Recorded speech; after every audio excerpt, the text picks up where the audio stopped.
I can sow a seed and a garden will grow. I can sow an idea and change will happen. Hi, I'm Henry and I'm a Junior Wildlife Ambassador for the Wildlife Trust for Bedfordshire, Cambridgeshire and Northamptonshire. Whether your outside space is big or small, by welcoming wildlife back into our window boxes, backyards and gardens, we can make a positive change by gardening for a wilder future. Let's get started. Nature will try to survive anywhere. The edge of the road, the corner of your garden, even cracks in walls. In total, British gardens make up an area of land about 2/3 of the size of Bedfordshire, Cambridgeshire and Northamptonshire combined, but unfortunately much of it isn't wildlife friendly. Just imagine what difference it would make if we let some of this area go wild. This could mean letting one corner grow wild or adding native flower to pots, window boxes or flower beds to benefit our pollinators. Another thing you can do is to leave some grass to grow, because this will increase the diversity of plants such as clovers, which bees love. Finally, do not tidy up too much. It's amazing what you can find living in a pile of fallen leaves tucked away out of sight. Providing homes and habitats for a range of wildlife will provide such a boost for the environmental health of your outside space. One of the simplest things you can do for wildlife is provide a pile of logs, leaves or even stones, and it will become a habitat for many beasts, bugs and even amphibians. If you've got a tree or wall, putting up a bird box is a great thing to do. You can get different types that suit different birds, so take a look at which birds already visit your garden. Often birds will start investigating straight away.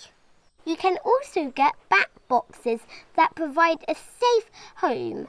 This is really useful as suitable bat roost locations are declining. Bees and bug hotels are a cool addition to a garden. They don't need to be big to make a difference. Look at all these bees moving into the canes in this one. Finally, take a look at the Wildlife Trust website for details on how to build a hedgehog house. If you've got a suitable space and your garden is accessible, it's lovely to know you are providing a safe place for them to shelter and hibernate. Water is the basis of many habitats, and adding it to your garden is one of the most useful things you can do for wildlife. It doesn't need to be a big wild pond. There are lots of smaller options too. A dish of water, accessible to birds, hedgehogs and other small creatures, can be a lifeline in dry weather. Birds will love a bird bath to drink and wash in. Other things you can do include making a bucket pond or bog garden. You can find out how to do this on the Wildlife Trust website.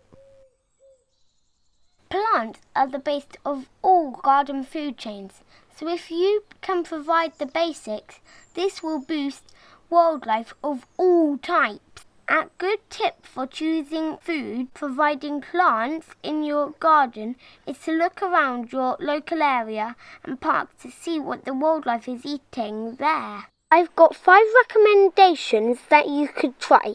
Lavender and honeysuckle provide nectar and smell lovely. Lavender can grow in pots or window boxes too. If you have a bit more room, cherries and blackthorns produce beautiful blossoms and then fruit, providing food before winter sets in. Lastly, sunflowers are great They add colour and produce lots of energy-packed seeds too. Although snow might be fun for us, it's one of the most hardest times in the year for birds. So it's good we put out homes for them to shelter, and while it's snowing, put out food for them. Although winter feeding is the most beneficial, food shortages can occur at any time of the year. By feeding all year round, you give them a better chance to survive and make your garden really attractive to them. Without connections, our gardens won't provide as much benefit to wildlife, making everything a bit grey. We can't just rely on public spaces. Our gardens need to flourish and provide habitat and bring back the colour. Much of our garden wildlife is threatened. Animals like hedgehogs, frogs and newts will walk miles to find what they need. If we make it easy for them to move from garden to garden, they can avoid having to cross roads or other hazards.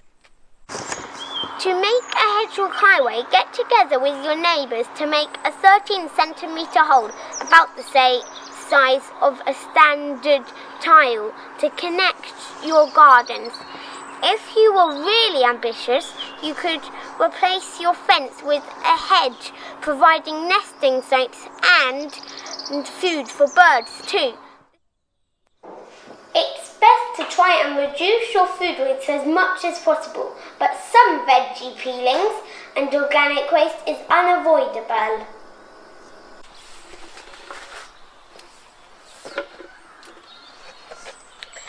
By combining this with your garden waste, grass cuttings and brown cardboard and newspaper and mixing it well, you can make your own compost. Let's find out more about how this happens and get closer to the action. Good compost is great for the garden as it's full of nature's expert gardeners, worms. Earthworms eat decaying plant material and do not damage growing plants. This improves the fertility of the soil. They are important to soil structure and improve drainage. Better leave them to get on with their work. Making your own compost is a great way to reduce the use of chemical fertilisers and stop buying harvested peat compost. It also means less waste needs to be processed by your local council. The previous sections have shown how to encourage more wildlife into your gardens.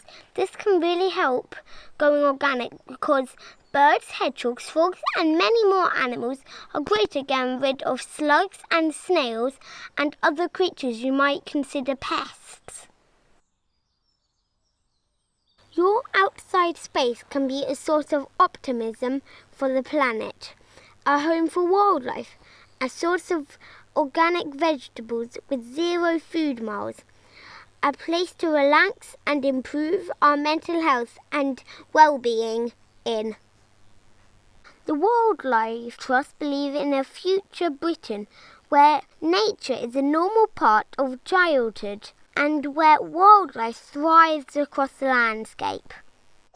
To achieve this, we need a new approach where wildlife and natural systems are joined up and working everywhere.